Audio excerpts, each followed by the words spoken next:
Remember, there's two different main areas of existence. There's the below, where most of what we understand exists, the earth, the below, the flesh, and the above, the heavenly, the spiritual, the above.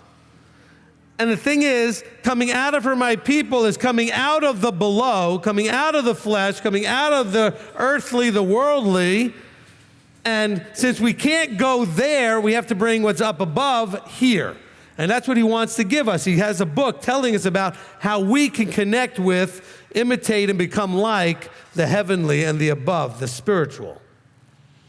And that includes, and actually almost in a primary sense, how we treat each other. You know, verse 1 of chapter 5 said, become then imitators of Elohim. Because after all, how did we become the mess we are now? We imitated a lot of people. Maybe you imitated an older sibling, okay? Maybe if you were the oldest, you imitated somebody else's older siblings or friends or whatever it is, but you picked up whatever you do mostly because you picked it up from imitating other people. You saw something in a behavior, somehow you concluded it got a result that you desired, and you thought, well, if I do it too, I'll get the same result, which, by the way, is absolutely true. If you see someone getting a result, provided you're actually doing what got the result, and you do it too, you'll get the same result. The problem is we often make a wrong connection. We see someone doing something and we see a result, not realizing that the two were not connected. Their behavior was A, and they got a result, but the result was because of other things. You still have things in your life that you're doing that you don't realize yet you shouldn't be doing because the light has not shone in that area yet. A lot of you started off with the light shining on Sabbath keeping. Some of you had the light shine first on holy days. Some of you had the light shine first on the eating instructions, kashrut. But then other areas still needed light to be shown. The light has to come in. And what is the light? Yeshua is the light. The Torah is the light. The truth is the light. I mean, all of those are interchangeable terms. Darkness and light, all, by the way, the things that you do, even when you're not doing anything, it's producing some sort of fruit. Doing nothing is still producing the fruit of nothing. You're doing or not doing, there's fruit, okay? Now, if you're doing nothing, you're not producing any fruit that actually can be useful to anybody else or yourself necessarily. You do something, it may produce good fruit or bad fruit, at least then you're doing something. So he's saying here, look, darkness, he says, look, produces fruit that you should have no fellowship with because it's fruitless works that are coming from darkness. So it's not going to produce something good for you to do, to use, to grow, etc. in this walk, in this life, in this journey from where you are into the kingdom that he is desiring you to be a part of. If you're not aware, Abba can't get your attention for a redirecting. Can we all understand that to some degree we're all going in a wrong direction in our life in some areas? Well, what's necessary to fix that? Redirecting. Mostly, it's only going to be effective, though, when you become aware of the need of redirecting. If I come to you to try to redirect you and you're not aware of it, you will resist it, ignore it, or fight it in some way. He's going to reveal, the light will manifest to you if you're aware that you need to redirect.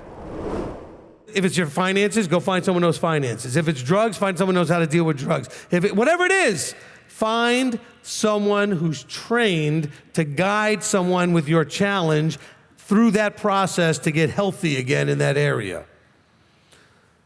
Oh, but it costs money. Well, it also costs a lot of things in your life not to fix it. You may lose relationships. You also may lose money with the dumb things that you do. Okay, some of you don't fix a relationship, you end up in a divorce. That's expensive. You don't fix a relationship with your children. Children can be extremely expensive, especially if you end up codependenting with them as adults. So don't think that if you don't fix it, which is expensive, somehow that doesn't mean you're not paying a high price. There's a much higher price for not fixing your problem. See then, verse 15, see then that you walk exactly, not as unwise. Unwise people walk sloppily. Maybe we can call it that. Kind of take things in a casual way. They're not taking it seriously. It's not exact. If you work in any kind of anything where things need to be a certain way, and you have somebody come to help you, and they don't do it exactly, you know that's going to be a problem. Especially if you're using materials that if you do it exact, you have exactly the right amount of material. If you do it more casually, you'll either have more at the end that you shouldn't have had, or you'll be short. Because it has to be done exactly. This walk is an exact walk. Not every aspect. He doesn't want us to become all Stepford, robots or something. But what he wants you to do and not do, he wants you to do and not do. If you want deeper, deeper is more real, not deeper is more like understanding the numerology of the gematria or the paleo picture. That's not deeper. Deeper is in here. You want deeper? We're dealing with deeper. Dealing with the flesh, the earthly, the below, that's deeper. Dealing with switching from Sunday to Saturday, that's surface. It's important. The mechanics are surface stuff. And I'm not insulting them. Anybody can do them, and they're simple. Is it really hard to not eat shrimp or not eat pork? No. You got to be a little aware when you go places and ask some questions. It's not so tough. Was it really tough to give up Christmas and Easter? Not really. Maybe a little inconvenient for family members giving you grief and stuff, but that's not the deeper parts. The deeper part is when you made those switches and people got angry with you and attacked you, how do you deal with that? If you have a proper fear of Yahweh, then you don't have a problem, not that you desire it, but you don't have a problem with family members becoming enemies. Because it's not your problem.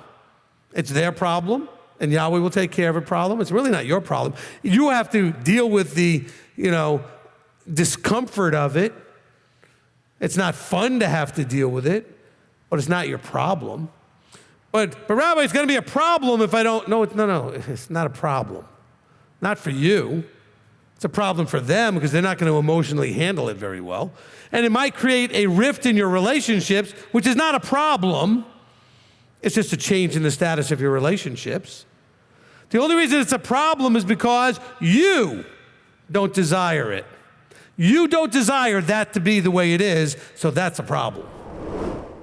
But understand what the desire of Yahweh is.